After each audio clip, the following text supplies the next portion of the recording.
Bung Semat, yang soal banjir di Sumatera ini, Bang, pihak DPD sendiri nyikapinya seperti apa? Karena kalau dilihat media sosial juga banyak yang bilang bahwa banjir besar di Sumatera itu juga disebabkan oleh kerusakan lingkungan. Oh iya, yang pertama tadi saya memberikan apresiasi kepada Ketua Majelis Federasi, Majelis Tinggi Federasi dari Moskow yang membawa surat langsung ke sini, Madam Matenko, itu orang nomor 3 di Moskow, nomor 3 atau nomor 4. Beliau menyerahkan langsung kepada saya sebagai bentuk duka atau prihatin resmi dari sana atas kejadian bencana yang menimpa Sumatera. Nah, tadi saya sampaikan bahwa ya saat seperti ini saya tidak mau saling menyalahkan ya.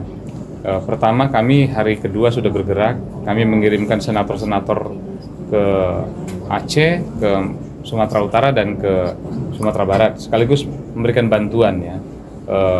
Dokumennya komplit. Lalu kami juga memberikan apresiasi kepada Pak Presiden yang sudah langsung memerintahkan menteri terkait. Hari kedua saya sudah ketemu Pak Menko, Pak Pratikno.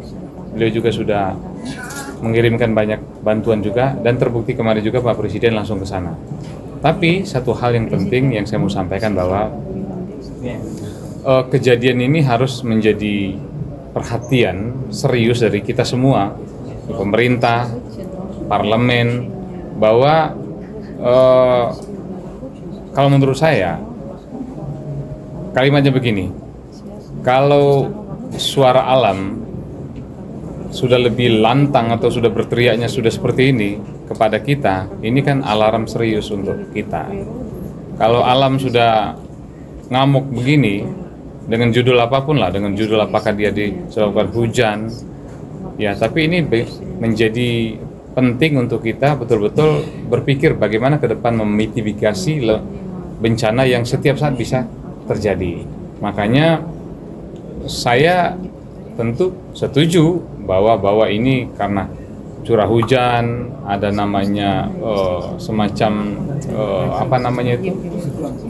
hidrometeorologi. Tapi saya mau sampaikan bahwa ini kejadian ini pasti ada juga ikut campur tangan manusia karena kebijakan-kebijakan sebelumnya, ya kan. Nah, makanya melalui peristiwa penting ini ke depan kita harus pastikan bahwa semua kebijakan negara di semua level itu harus berpikir dan memastikan bukan hanya untuk kepentingan ekonomi, tapi kepentingan ekologi. Ini dua hal yang harus sama-sama seimbang.